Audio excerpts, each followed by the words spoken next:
किसी फौजदारी के मुकदमे में गवाही देने के लिए मैं कचहरी गया हुआ था और जैसा कि साधारणतः होता है मुझे अपनी बारी की प्रतीक्षा करनी पड़ी। मुझे 11 बजे पहुंचने की आज्ञा हुई थी और जब मैं निश्चित समय पर वहां पहुंचा तो मैंने देखा कि मजिस्ट्रेट महाशय अभी पधारे ही नहीं है। इससे तो मैं थोड़ा ही खींचा, किंतु जब मैंने अभियोग सूची में अपने वाले अभियोग को सबसे अंत में पाया तो मैं उद्विग्न हो उठा।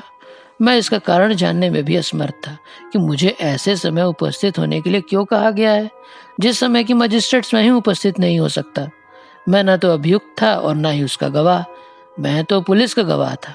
इसलिए मुझे इस पर विस्मय हो रहा था कि अधिकारियों की अनिपुणता का दंड मुझे दिया जा रहा है। कम से कम कोर्ट क्लर्क को चाहिए था कि वो अभियोगों को 2 भागों में विभक्त कर एक भाग से संबंधित व्यक्तियों को दोपहर भोजन के पूर्व और दूसरे भाग के व्यक्तियों को उसके उपरांत बुलाता। मजिस्ट्रेट महाशय 12:30 बजे पधारे। 1 बजे उन्होंने काम आरंभ किया और 1:30 बजे पर वो लंच के लिए चले गए। जो कोर्ट इंस्पेक्टर हमारे अभियोग का कार्य कर रहा था उसने बताया कि हमारी बारी लगभग 4 बजे तक आएगी। मैं तो क्रोध से कांप रहा था। मैं पहली बार कचहरी आया था और यह समझने में सर्वथा असमर्थ था कि इस प्रकार समय की निर्मम हत्या क्यों की जाती है। कोर्ट इंस्पेक्टर मेरी भावना समझ गया। पूछने लगा, शायद आप पहली बार ही कचहरी आए हैं। जी, किंतु क्या यहाँ सदा ऐसा ही होता है? मैंने पूछा। जी, अधिकतर ऐसा ही होता है। बात यह है कि मजिस्ट्रेट लोग बड़े आदमी होते हैं और उन्हें अनेक कार्य भी करने पड़ते हैं। मैंने केवल इतना ही कहा। मुझे एक बहुत ही महत्वपूर्ण कार्य करना था। उस समय एक वृद्ध सज्जन वहां से जा रहे थे। उन्हें देखकर कोर्ट इंस्पेक्टर की आंखें चमकी और वो मुझसे पूछने लगा, मिस्टर नाथ, क्या आप इस व्यक्ति को जानते हैं? फिर वह स्वयं कहने लगा, आप किस प्रकार जान सकते हैं? आप तो पहली बारी कचहरी आए हैं। मैं आपको इनसे परिचय कराऊंगा और मुझे विश्वास है कि आप इन्हें बहुत पसंद करेंगे। तब तक उसने उस व्यक्ति को पुकारा, लाला जी। वह व्यक्ति घूमा और देखकर हमारे समीप आ गया। कोर्ट इंस्पेक्टर ने मेरा परिचय कराते हुए कहा, लाला जी, ये है चिरंजी लाल जी के सुपुत्र अमरनाथ जी। ये आपसे परिचय उत्पन्न करने के लिए उत्सुक हैं। फिर मेरी ओर घूर कर कहने लगा, आप देखेंगे कि लाला जी बहुत ही दिलचस्प और उपयोगी व्यक्ति हैं। ये कहकर मुझे लाला जी के सुपुर्द कर कोर्ट इंस्पेक्टर चला गया। लाला जी ने एक क्षण मुझे सिर से पैर तक देखकर कहा, मेरा ख्याल है कि मैं तुम्हें जानता हूँ। आपके पिताजी मेरे परम मित्र थे। तुम्हारे चाचा के साथ वाले केस में मैंने उनकी सहायता की थी। उस समय तुम तो बहुत ही छोटे थे। मैंने उस बड़े अभियोग के विषय में सुन रखा था जिसे संपत्ति का तिगुना धन व्यय करने पर मेरे पिताजी ने जीता था। मुझे पिताजी ने राम रखामल के विषय में भी बताया था, जिसने अभियोग जीतने के लिए उनके पक्ष में झूठी गवाहियों का प्रबंध कर दिया था। इसलिए मैंने उनसे पूछा, क्या आप श्री राम रखामल हैं? हाँ, उसने मेरी पहचान पर संतोष व्यक्त करते हुए उत्तर दिया। ऐसा प्रतीत होता है तुम्हारे पिता ने मेरे विषय में तुम्हें बता रखा। जी हाँ, वे आपकी सहायता के लिए तो आभारी थे, परंतु मैं समझता हूँ कि उस अभियोग ने उन्हें समाप्त कर दिया। अपनी आयु के सर्वोत्तम 10 वर्ष उन्होंने कचहरियों में नष्ट कर दिए और जीतने पर जो लाभ उन्हें हुआ उसका तिगुना धन वे उस केस पर व्यय कर चुके थे। ये सत्य है, किंतु सभी अभियोगों में लगभग ऐसा ही होता है। यहाँ कचहरियों में साधारण सी चीज के लिए आपको बहुत अधिक व्यय करना पड़ता है। न्याय यहाँ पर मूल्य पर बिकता है, जो प्राय अन्याय सिद्ध हो जाता है। लेकिन इसके लिए उत्तरदायी कौन है? क्या अभियोक्ताओं को इसके लिए दोषी नहीं ठहराया जा सकता? वे क्यों मुकदमेबाजी में रुचि लेते हैं? सर्वदा ऐसा नहीं होता। अपने विगत 20 वर्षों के अनुभव से मेरी यह धारणा दृढ़ हो गई है कि इस सभी विपत्ति की जड़ वकील लोग हैं। इन लोगों ने सारी स्थिति को ऐसा उलझा दिया है कि कोई साधारण व्यक्ति बिना वकील की सहायता के कचहरी में अपना अभियोग प्रस्तुत ही नहीं कर सकता। कचहरी अब देश के सर्वसाधारण व्यक्ति के लिए सार्वजनिक संस्थान नहीं रही।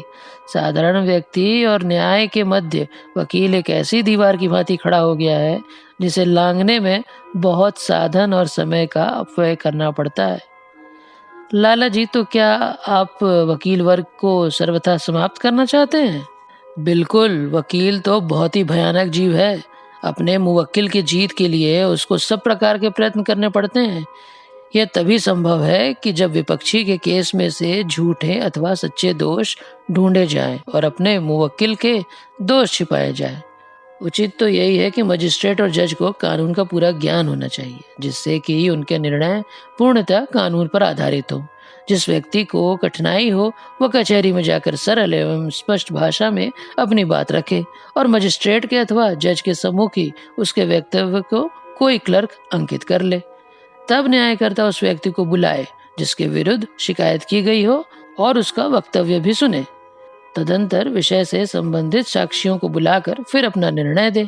इसमें वकील के लिए कोई स्थान नहीं है। मजिस्ट्रेट अथवा जज स्वयं अभियोग का निर्णय कर सकता है। लेकिन लाला जी, मैंने कहा, केवल एक व्यक्ति का ही निर्णायक होना तो अधिक संदेहास्पद हो सकता है। वकील के होने से कम 2 व्यक्ति और ऐसे हो जाते हैं जो कानूनी दृष्टिकोण से विचार करने में न्यायकर्ता की सहायता कर सकते हैं। एक अभियोग में एकाधिक न्यायकर्ता द्वारा विचार करने के विषय में तो मैं कुछ नहीं कह रहा। मेरा कहना तो ये है कि किसी पक्ष विशेष द्वारा किराए पर किया गया वकील न्यायकर्ता के निर्णय में कदापि सहायक नहीं हो सकता। विपरीत इसके अधिकांशतः वकील न्याय के मार्ग में बाधक ही होता है। मैं आपको अपने उस केस के बारे में बताता हूँ जिसमें मेरा आधा जीवन और पूरी शक्ति नष्ट हो गई है। बातें करते करते हम एक हलवाई की दुकान के समीप पहुंच गए थे। मैंने लाला जी को कुछ पीने के लिए कहा तो उन्होंने सहर्ष स्वीकार कर लिया और फिर अपनी बात बताने लगे। मेरी आयु उस समय 20 वर्ष की थी जब मैं एक दीवानी मुकदमे में फंस गया। मेरा बड़ा भाई, जिसे पिताजी ने 10 वर्ष पूर्व अलग कर दिया था और जो बंगाल के किसी नगर में व्यापार करता था, पिताजी की मृत्यु पर आया। मैं शोक में था और वह 10 वर्ष के बाद आया था। स्वाभाविक तौर पर मैंने उसे अपने साथ रहने दिया। मैंने सोचा कुछ दिनों में ही वो चला जाएगा, किंतु पिताजी की मृत्यु से संबंधित सारे रीति रिवाज पूर्ण हो जाने पर भी मेरे भाई ने जाने का नाम नहीं लिया। एक दिन रात के समय उसने मकान के सभी कमरों को और दुकान को ताला लगा दिया। जिस कमरे में मैं सो रहा था, प्रातःकाल केवल वही मेरे प्रयोग के लिए छुटा हुआ था। दूसरे दिन उसने संपत्ति के विभाजन के लिए न्यायालय में अर्जी भेज दी। मैंने प्रयत्न किया कि उससे स्वयं बातचीत कर अथवा किसी मध्यस्थ द्वारा मामले को सुलझाया जाए, किंतु उसके वकील ने उसको समझा दिया था कि मध्यस्थ वकील तो तथ्य से परिचित होने के कारण उसके पक्ष में निर्णय नहीं दे सकता, जबकि कचहरी में भी सभी कुछ गवाहियों की बात और वकील के जज को समझाने के ढंग एवं निपुणता पर निर्भर करता है। न्यायाधीश को यह प्रारंभिक बात समझने में 2 वर्ष लग गए कि अभियोक्ता कौन है और उसकी स्थिति क्या है। मेरा भाई, उसकी पत्नी और पुत्र अभियोक्ता थे, जिनका प्रतिनिधित्व पृथक पृथक वकीलों द्वारा होता था।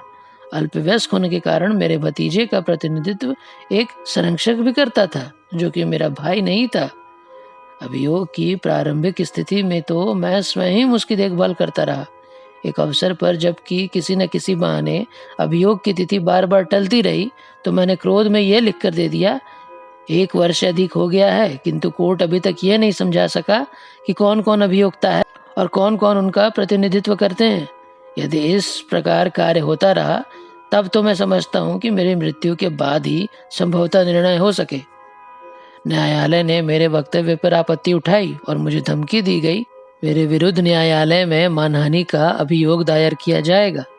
यद्यपि मेरे वक्तव्य में ऐसी कोई बात नहीं थी, किंतु मेरे भाई के वकील ने आपत्ति उठाई और मुझे अपने उस तथाकथित दोष के लिए क्षमा याचना करना पड़ा।